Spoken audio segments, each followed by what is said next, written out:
Perfeito. Pessoal, retomamos então a nossa leitura do Nietzsche, né? Assim falou Zaratustra. Convido os colegas que queiram comentar, os seus insights, pontuações, sintam-se à vontade. Abre o microfone ou pede palavra, e aí a gente vai trabalhando junto, tá? Então vamos lá. Dos filhos e do matrimônio. Eu tenho uma pergunta somente para ti, irmão. Como um prumo, eu a lanço em tua alma, para saber quão profunda ela é. És jovem e desejas matrimônio e filhos, mas eu te pergunto, és alguém que pode desejar um filho? És vitorioso? Pessoal, eu acho que a gente já leu essa parte. A gente já leu, a gente já leu. Isso, perfeito. Eu só vou passar um pouquinho para frente aqui. Né? Chegamos a ler, só ler o finalzinho aqui para relembrar. Sede para o Criador, flecha e anseio para o super-homem. Diz-me, irmão, é essa a tua vontade de casamento? Sagrados são para mim tal vontade, tal casamento. Perfeito. Agora a gente vai para a morte voluntária. Muitos morrem tarde demais e alguns morrem cedo demais. Ainda parece estranho o ensinamento morre no tempo certo. Morre no tempo certo, assim ensina Zaratustra. Sim, mas quem jamais vive no tempo certo, como poderia morrer no tempo certo? Oxalá não tivesse nascido. Assim recomendo eu aos supérfluos. Eu vou grifar isso aqui, porque aqui a gente tem comentários. E a gente volta daqui a pouquinho. Mas também os supérfluos dão grande peso à sua morte. E também a nós mais vazia deseja ser quebrada. Todos dão grande peso ao fato de morrer, mas a morte ainda não é uma festa. Os homens ainda não aprenderam como consagrar as mais bonitas festas. Eu vos mostrarei a morte consumadora, que se torna um aguilhão e uma promessa para os vivos. Aquele que consuma a sua vida morre, e sua morte, vitorioso, rodeado de esperanças e proeminentes, esperançosos e proeminentes. Assim se deveria aprender a morrer, mas não deveria haver festa em que tal moribundo não consagrasse os votos dos vivos. Morrer assim é a melhor coisa. Mas a segunda melhor é morrer na luta e prodigalizar uma grande alma. Mas igualmente odiosa para o combatente, para o vencedor, é vossa morte de sorriso amarelo, que se aproxima furtivamente como um ladrão. E, no entanto, chega como um senhor. Eu vos faço o louvor da minha morte, a morte voluntária que vem a mim, porque eu quero. Quando eu irei morrer, quando eu irei querer, quem tem uma meta e um herdeiro? Quer a morte no tempo certo para a meta e o herdeiro. E por reverência à meta e ao herdeiro, não mais pendurará coroas ressequidas no santuário da vida. Em verdade, não quero semelhar-me aos cordeiros, eles puxam seu fio ao comprido e nisso andam sempre para trás. Alguns se tornam demasiado velhos também para as suas verdades e vitórias. Uma boca sem dentes não tem mais direito a todas as verdades. E todo aquele que deseja a glória tem que despedir-se a tempo da honra e exercer a difícil arte de, no tempo certo, ir-se embora. Acho que aqui a gente já pode falar alguma coisa. Alguém gostaria de iniciar a conversa? Eu acho que o mais importante é esse que você marcou mesmo, morre no tempo certo, né? Tiago, esse ponto sobre morte no tempo vivo lembra um poema do Castro Alves chamado Ahasverus, no livro Espumas Flutuantes. O Ahasverus é o judeu que negou pouso a Jesus Cristo. E o Ahasverus, ele, a água negava a gota, a árvore negava a sombra, e assim sucessivamente ia tendo suas negações, suas privações. E quando ele passava, as pessoas diziam: ele não morre nunca. E ele respondia: mas eu nunca vivi.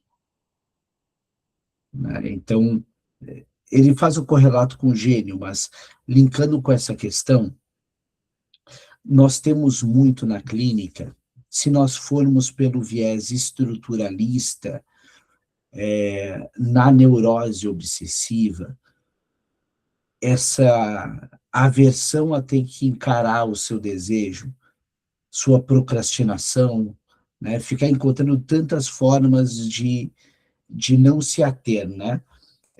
Vive muito no tempo futuro. Eu estava em uma sessão, certa vez, com um analisando, e esse analisando era tudo para amanhã. Quando eu tiver tal situação, eu consigo, quando eu tiver tal coisa, eu consigo, mas nunca é suficiente, sabe? Para ele. Está sempre trabalhando muito em excesso, controle de tudo, ele tem que ter o controle de toda a situação. E assim, e aí eu comentei com ele, né? Esse analisando falava sobre quando eu me aposentar, eu preciso ter as condições para na minha aposentadoria viver bem. E aí eu peguei e mencionei para ele. Me parece que, de certa forma, nesse momento, você trabalha como cuidador da sua figura futura. Esse é o seu trabalho hoje, me parece. Cuidar dessa figura futura, de forma que provavelmente ele deve ser bem cruel e olha para você e diz: você nunca viveu. Né? Sempre ficou cuidando de uma figura lá no futuro, e certamente quando chegar na figura do futuro, a figura do futuro vai olhar para ele e vai dar um puxão de orelha. É claro que a gente está trabalhando muito na esfera do imaginário com as suas projeções, mas o intuito é fazer com que ele habite o corpo no tempo presente, né? Esses excessos de futuro. Então, morrer no tempo certo, qual é o tempo certo, né? Porque eu preciso dessa comparação. Isso é muito psicanálise na linha da clínica do 4, a rivalidade com os irmãos. Com quem eu ancoro para saber o tempo certo? Né? Durante muito tempo eu ancorei o fato de viver imaginando que eu ia morrer com 40 anos, em decorrência que foi a morte do meu pai. Cheguei aos 41, então agora eu já estou meio desnorteado. O meu script de vida mudou. Acho que agora eu tenho que começar a viver para mim. Né? Então, entende que a gente precisa ancorar o que é morrer ao tempo certo. Em comparação a quem? Quando é a sua vida? Alguém pontuou alguma coisa aqui? Deixa eu ver.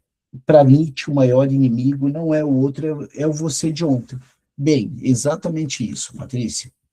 Essa rivalidade que o sujeito tem internamente. Tiago, por favor.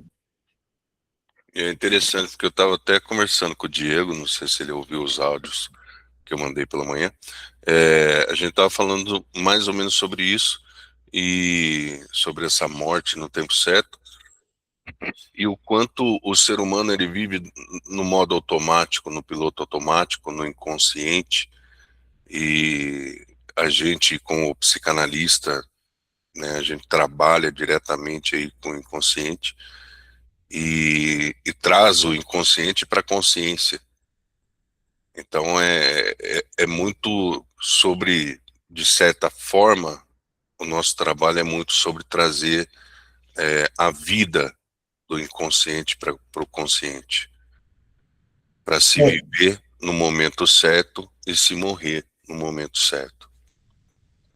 e aí, esse momento certo, eu gosto muito do raciocínio do Pedro de Sante, quando ele nos fala, né, para a psicanálise, esse certo, na verdade, não existe. Não existe o certo, não existe o errado. Até mesmo porque isso é muito Nietzsche. E não havendo certo e errado, eu vou fazer do meu jeito. Né? Então, esse certo, supostamente, é o seu jeito. Né? É no seu tempo, é no seu jeito. E esse é o nosso trabalho, aí usar o termo do Jung, de individuação. Né? O verdadeiro self vem aí. O idioma pessoal que o Christopher Bolas também nos apresenta. Né? A questão não é quando morrer, mas como viver. Né? É bem exatamente essa a pontuação, né, Delciana? Acho que é legal a gente pensar por esse lado também. E, mas mas tem um porém aqui, que é, a Ideuciana falou, a questão não é quando morrer, mas como viver. Mas também tem o ponto de como morrer. Porque se a gente deixa o nosso inconsciente tomar conta, muitas. A gente trabalha com psicossomático. E muitas das doenças vêm da psique. E de certa forma a gente acaba escolhendo como morrer, mesmo que inconscientemente. Na verdade, constrói, né? Pavimenta, né, Tiago? A pessoa pavimenta, a pessoa vive numa égide se submetendo, né? Esse como viver já pode ser uma forma de estar suscetível à morte, né? O sujeito, uma pulsão de morte aí. Pulsão de morte é o sentido de desvincular-se, né? E destituir libido. Então, imagina aquele sujeito que, usando a palavra do Diego ali, numa direção perigosa, tu tá numa via de 80 quilômetros por hora e tu tá andando 160 por hora, existe uma, talvez inconscientemente, mas existe algo que está dizendo o seguinte: há um risco que eu quero correr, né? Há algo que eu quero destruir aqui. Talvez não seja si mesmo, mas talvez seja o outro que habita dentro de mim. Isso é luta e melancolia, né? Diego, por favor. Eu e o Thiago, a gente estava falando disso hoje, frente à pulsão de É morte. um papo leve para amanhã, Thiago e Diego. Muito bom. É que Vocês, algo que aconteceu comigo de manhã, levando as crianças na escola, acabei comentando com o Thiago e a gente acabou entrando nesse assunto. Um motoboy passando o sinal vermelho, né? Falei pro uhum. Thiago, será que isso não é uma pulsão de morte, né? O cara, às vezes, inconscientemente, né? Naquela correria do dia a dia, vai passando, vai repetindo isso, vai passando o sinal vermelho até que acontece a morte, né? É até interessante tu trazer, e o Thiago está usando muito a palavra inconsciente. Eu tava, eu tenho aquele podcast lá e teve um rapaz que veio muito de forma hostil, né, dizendo, nossa, fico chocado ver psicanálise com modos com lista, com modus operandi, com métodos pré-estabelecidos.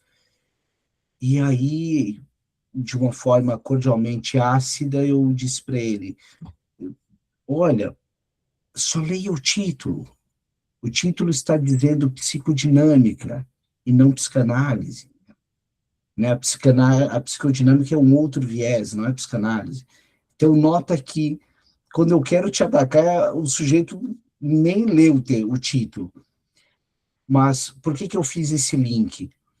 Porque quando a gente fala de inconsciente, pessoal, o inconsciente da psicologia, eu refletia numa aula, ele é o inconsciente como adjetivo. O inconsciente da psicologia, da psicodinâmica, ele dos Estados Unidos, sobretudo, é o inconsciente, não é o freudiano. O freudiano, ele é o substantivo. Já para a psicologia, o inconsciente é um adjetivo. Aqui fugindo do Nietzsche, mas só para contextualizar para vocês, quando a gente está conversando com um psicólogo, ele fala, olha, o sujeito agiu inconscientemente. Ele está usando um caráter adjetivo, não é o mesmo do Freud. Como sem consciência, seria isso? Isso, exatamente. Ele está agindo como sem consciência. Ele está agindo num ato meramente o chamado arco reflexo, né? Há algo que acontece e eu reajo. O behaviorismo na psicologia trabalha sob essa égide. Algo acontece, algo reage. A fenomenologia também trabalha assim, arco reflexo. Aconteceu e eu vou para cá. A psicanálise, ela tem essa base, mas ela não é necessariamente igual. Né? O Freud falava sobre a câmara escura que tem no meio, o tipo da foto. Porque entre esse ato que vai para o reflexo, ele deixa reminiscências no meio do caminho. E não necessariamente vai ser instantaneamente que o reflexo vem. O deslocamento pode ser depois. A psicanálise trabalha sobre a posteriori. Quando eu estou trazendo isso para vocês porque eu estou com um analisando novo e ele ainda está numa etapa muito de psicoeducação. Ele veio totalmente da TCC. E quando as intervenções são pontuadas em alguns momentos que fazem essa correlação de atos falhos, de inconsciente, para ele, não, pois então, conscientemente, inconscientemente, mas ele fala muito na questão física. Ele não existe onde ele não pensa. Ele tem dificuldade para entender que ele existe onde não pensa. Que o eu não é ser da própria morada. Né? Nós, 11 aqui na sala, temos inconsciente, e na linha psicanalítica, ele que vai tomar as rédeas na grande parte do tempo. Tá? Só trazer esse conceito aqui para vocês, para a gente pensar junto. Alguém gostaria de pontuar algo? Não? Sim. Então, eu sigo um pouquinho mais aqui. Deixa eu ver se tem mais alguma coisa para a gente comentar. Fugindo aqui um pouco do Nietzsche. Voltamos, então. Alguns se tornam demasiado velhos também para suas verdades e vitórias. Uma boca sem dentes não tem mais direito a todas as verdades. Uma pergunta para vocês. Todas as vidas têm direito de existir? Todas as vidas vale a pena estar no mundo? Quem gostaria de levar pedrada? Quem gostaria de dizer que nem todo mundo merece estar vivo? Essa é a verdade. O Labruyère, François Labruyère, dizia que tem livro que só serve para ocupar espaço na estante. Uma forma bem sutil, metafórica, para talvez criticar os autores. Né? Então, esse é um ponto. Mas, e por que eu fiz esse gancho? Para vocês, psicanálise ela é uma área da saúde? Ou não? Para mim é. Para ti é o quê, Thiago? Para mim é uma área da saúde. Perfeito. Dependendo do autor, sobretudo da linha epistemológica, eles tratam como a psicanálise não sendo uma área da saúde, sendo uma área de subjetivação. Então, o meu intuito é subjetivar o sujeito. E se ele desejar a morte, É uma escolha dele, não minha. Como ser humano é um pouco difícil, soa até desumano, né? Principalmente se você assiste o Flash, que não mata ninguém. Mas o fato de, se o sujeito quer tirar o direito à morte dele, se é uma escolha, se a gente propicia que ele seja autêntico e queira tomar as próprias decisões dele, a gente não estaria interferindo no livre-arbítrio do outro? O que vocês acham? O Diego e o Thiago começaram falando de morte. O texto é esse. O meu intuito é polemizar mesmo. Sincronicidade chama. É. Assim, eu acho que faz parte da área da saúde, Uhum, mas de fato não devemos tirar, interferir, tanto quanto não devemos interferir se a pessoa vai tomar sorvete ou se ela vai se agasalhar. Não importa. uhum, Ela que vai decidir. Mas acho que é válido a gente tentar, no trabalho, levar a pessoa a pensar, por exemplo, no caso de tirar a própria vida, em tentar tirar a própria vida de forma subjetiva, que entra já no que você está falando. uhum. Então, de Até, certa forma, é uma da área da saúde, mas é um caminho paralelo, um caminho diferente, que uhum. ruma no mesmo sentido. É, talvez o nosso ponto, né, é trazer a consciência, até mesmo para entender se o tirar a vida dessa pessoa é ela que quer tirar a própria vida ou ela quer matar o outro em si. Né? Acho que esse é o ponto. Né? A questão da dor. Você quer acabar com a dor ou não? Né? Acho que Vai vai falar, para... ela tá querendo se livrar de algo, né? Exato. É nesse lugar. Né? Mas, narcisicamente, nota como nós caímos num viés muito sutil, né? De narcisismo do analista, de querer ocupar todas as cadeiras, né? Esse é um desafio que a gente tem. Cair a nossa insignificância, como diz o Winnicott, de desnarcisização do analisando nossa. Por isso que a gente faz a supervisão. Para entender até que ponto aquela outra pessoa fez a escolha dela também. Né? O que está em questão? Se há sepultura, onde há ressurreição? Só há sepultura onde há ressurreição. Por favor, se pronuncie. Isso é complexo demais para minha humilde compreensão. Pati, volta aqui. Não, estou polemizando também. Vamos polemizar. Eu sou da polêmica. Eu não conheço essa expressão.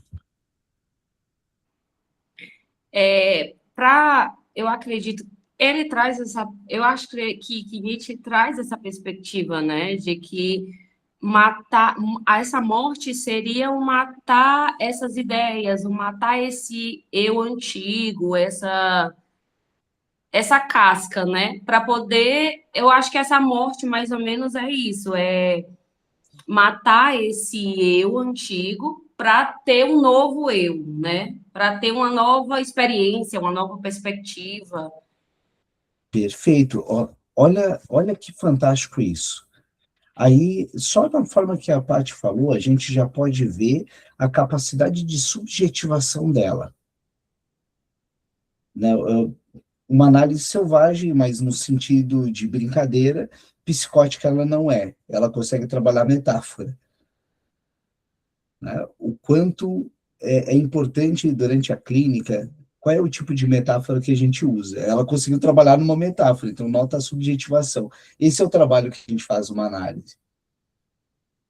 Né? Quando a pessoa traz um tipo de morte, não, mas que morte você está falando? e auxiliar num processo de luto, isso é fundamental, para a pessoa entender o que se perdeu naquilo que se foi, para que ela não se perca com algo que se foi. Esse é o trabalho da análise. Toda análise, o Safatli Duncan fala, é uma sessão de luto. Toda análise é sobre a morte de alguma coisa. Né? Diego, por favor. Se a gente vai falar da questão do luto, morre algo na pessoa também, né? Morre aquele olhar do outro, né? Que a gente já não tem mais aquele olhar. Vou dar um exemplo. Questão de quando um avô morre, né? Um avô e aquele filho não teve filhos ainda. Então, ele não tem aquilo do pai, né? Meu pai não viu meus filhos nascerem, né? Não viu meus filhos ali. Então, morre aquele olhar, né? A fantasia que ele está escrito, né? É o imaginário que está escrito. Ele já tinha toda uma expectativa, tinha todo um imaginário. Vai tudo embora junto com aquela pessoa que se foi. Então, Exatamente. aquela pessoa que ficou viva, aquela parte morreu para ela também, né? Ela não tem mais aquele olhar. Morreu a historinha, né? Morreu a fantasia, vai ter que recalcular a rota, a vida já não faz mais sentido, não está mais dentro do meu controle. É mais ou menos isso. Só que a gente pega também essa questão que tem pessoas também que não aceitam isso, né? Que fica, aquela parte ainda fica viva dentro dela. Se meu pai estivesse aqui, se minha mãe estivesse aqui, ela estaria vendo isso, né? Sim, e daí são as 5 etapas do luto da Elizabeth Kubler-Ross. Diga-se de passagem, é muito fantástico o que tu disseste ali, né? Para ser criador de algo, precisa ter algum coveiro. A cultura hinduísta trabalha muito com Brahma, Vishnu e Shiva. Uma delas é a destruidora, e para que haja uma criação, precisa previamente uma destruição. Né? É bem esse ponto. Mas eu vou ler mais um pouquinho aqui, e depois a gente volta, porque esse tema dá para fazer um correlato com os nossos atendimentos, e muito. Né? Lembrando que o nosso intuito é ler o Nietzsche e tentar fazer um paralelo com a psicanálise e ver que forma a gente consegue levar para a clínica e pensar algo mais com os nossos analisandos. Né? Vamos ver. E todo aquele que deseja glória tem que despedir-se a tempo da honra e exercer difícil arte no tempo certo de ir-se embora. É preciso cessar de deixar-se comer quando se é mais saboroso. Olha que fantástico isso. É preciso cessar de deixar comer quando é mais saboroso. O que ele está falando aqui é sobre ter uma barra, ter uma castração. Porque nota que o perverso não faz isso. O perverso, ele quer comer ad eterno e sentir o sabor da primeira vez. É preciso, vamos ver o que ele fala aqui. Fala, Diego. Não, é que tá muito sobre o que eu e o Thiago já estava conversando hoje de manhã. Certo. A gente falou exatamente dessas coisas, né? Da castração, dos limites, né? Que as pessoas vão passando, né? Exatamente sobre isso. Sim, o sinal vermelho do motoqueiro é uma castração, né? Eu denego a lei que está instituída ali. Né? Isto sabem aqueles que desejam ser longamente amados. É certo que existem maçãs ácidas. Aí, numa análise, eu perguntaria, quem é essa maçã? Cuja sina requer que aguardem até o último dia do outono. E elas se tornam simultaneamente maduras, amarelas e enrugadas. Em alguns, o coração envelhece primeiro, em outros o espírito, e alguns são idosos na juventude. Mas quando se é jovem tardiamente, fica-se jovem longamente. Para não poucos, a vida é um malogro, um verme venenoso lhes corrói o coração, que cuidem, então, para que a morte lhes seja bem-sucedida.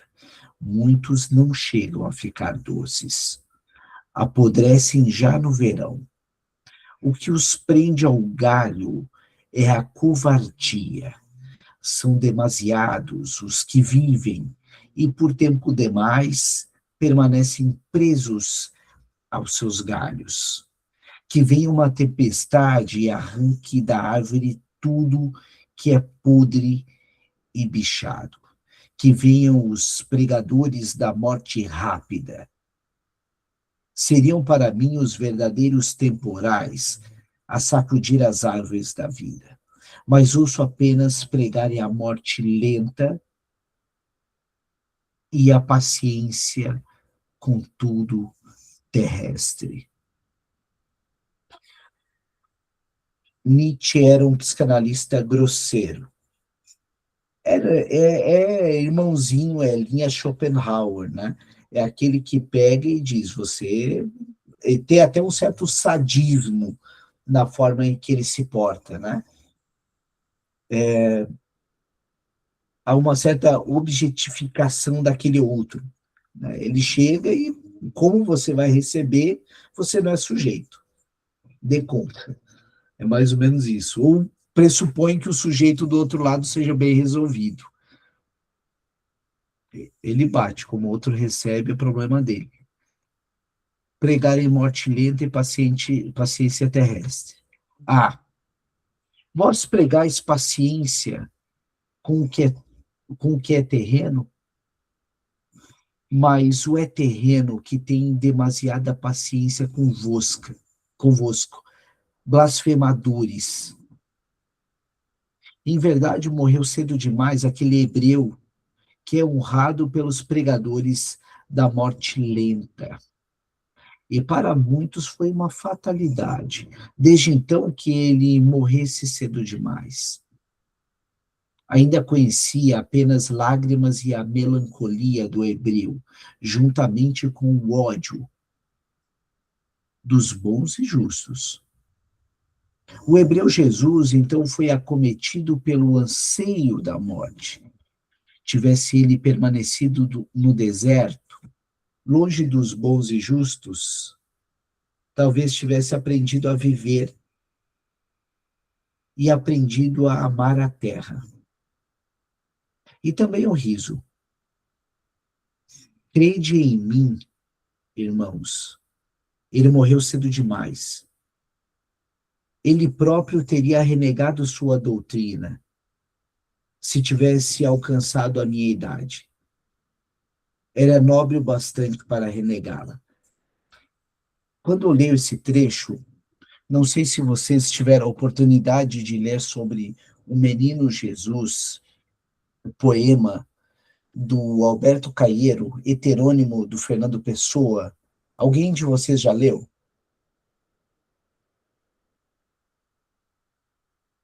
Pressuponho que não. Esse poema é muito na linha do Nietzsche.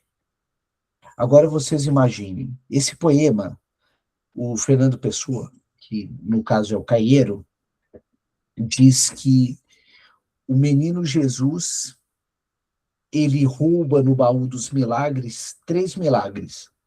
Um deles, de deixar o corpo dele numa cruz com espinhos pela eternidade.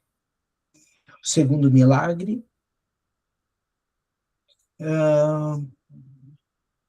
era que eles não notassem que ele fugiu. E o terceiro, ele foge para a terra. E aí, no poema, ele conta que no céu tudo era falso, que o pai dele era um velho sisudo, que Deus era sisudo, que o Espírito Santo era a única pomba feia do mundo, porque ele dizia que não era pomba e não era espírito, ele falava algo assim, e que Maria, para ele, não passava de uma mala, porque não teria amado. Então, não queria que desse amor, mas a única coisa que ela fez foi carregar ele, já que ela nunca tivesse amado antes. E assim, sucessivamente, ele vai fazendo críticas à Igreja Católica. E, naturalmente, né? Quando a gente tem os nossos dogmas, sempre gosto de citar isso, mitologia é a religião dos outros. Quando nós crescemos nesse contexto, dói. O que a Patrícia colocou aqui? Me veio um insight louco. Então, Jesus já veio ao mundo com perspectiva de suicídio, porque ele sabia que iria morrer. E fez tudo que estivesse ao alcance, que ele cumprisse, estava escrito e ele morresse. Olha, se a gente for fazer uma leitura Nietzsche, na linha do Nietzsche, faz sentido, né? Agora quero ver falar isso num lugar em que as pessoas estão naturalmente já com seu viés de confirmação. Pois é, meu pai lendo isso, ele me deserdaria. Isso, existe uma probabilidade bem grande, né? No dia que você estiver com uma pulsão de morte, chega num culto e fala isso. E depois ergue a mão, eu concordo. Quem concorda comigo? Quem concorda, ergue a mão. Quem concorda, por favor? Vai ser aquela história mais ou menos do Portuga, daquela cena clássica da Maria Madalena, que Jesus diz que nunca errou, atire a primeira pedra. O Manuel pega um tijolo de 6 furos, joga na testa dela. Quando ele olha, meu filho, você nunca errou? Ele ora, pois, dessa distância nunca, senhora. Nota que é mais ou menos assim que funcionam as coisas. Enfim. O hebreu, ok, vamos lá. Tivesse ele permanecido, já li isso, ele morreu cedo demais, ok. Mas ainda era imaturo, de modo imaturo, ama o jovem, e também, de modo imaturo, odeia os homens e a terra. Pesados e presos, ainda são seu ânimo e as asas de seu espírito. Mas no homem há mais criança do que no jovem, e menos melancolia. Ele entende mais da morte e da vida. Livre para a morte, livre na morte. Um sagrado negador. Quando já não é tempo de dizer sim, assim entende ele da morte e da vida. Que vosso morrer não seja uma blasfêmia contra os homens e a terra. Que o vosso morrer não seja uma blasfêmia contra os homens da terra. Acho que era isso mesmo. Deixa eu voltar. Meus amigos, eis o súplico ao mel de vossa alma. Em vosso morrer deve ainda refulgir o vosso espírito e a vossa virtude, como um crepúsculo a incendiar a terra. Ou então vosso morrer terá malogrado. Assim quero eu próprio morrer, de maneira que vós, amigos, ameis mais a terra por minha causa, e quero me tornar terra de novo, de modo a ter sossego naquela que me gerou. Em verdade, nossa, isso é muito bíblico, né? Em verdade, tinha uma meta Zaratustra, e lançou sua bola. Agora sois os herdeiros de minha meta, amigos, e vos lanço a bola de ouro. Mais do que tudo, amigos, gosto de vos ver lançar a bola de ouro, por isso me demoro ainda um pouco na terra. Perdoai-me. Assim falou Zaratustra. E a semana que vem a gente fala da virtude dadivosa. O que foi pontuado aqui foi que o Nietzsche alugou um triplex na cabeça da Patrícia, o Diego, esse em verdade tem muito nos evangelhos, as parábolas de Jesus, exatamente isso que eu lembrei, Diego. Colegas, para a gente finalizar, porque agora a gente tem a turma de supervisão, alguém gostaria de fazer alguma pontuação, algo que chamou a atenção de vocês? Alguém? Só para falar aqui que ele fala muito em verdade e vos-digo, né? Quando ele vai falar alguma parábola, assim, né? Ele diz isso. Em verdade e vos-digo. Exatamente. Né, mas vejo e acredito o quanto é importante a gente ler essas questões de autores com esses viés diferentes, né? Que indagam as nossas certezas. Afinal, a psicanálise não trabalha na certeza, ela trabalha exatamente instigando Eu não quero curar você, eu não quero destruir você, eu quero que você continue falando. Né? É até muito interessante que a palavra cura, quando tu vai pegar em francês, é algo como tratamento. No final, a análise é um tratamento, é isso que ela visa, um processo, um tratamento, visando um processo de luto e talvez o renascimento, né? A cura do queijo, como diz o Pedro Eleodoro. Colegas, fechamos por hoje. Obrigado pela parceria de todos. Aguardo os colegas da supervisão no final do corredor e eu já vou direto para lá, para a gente não perder tempo.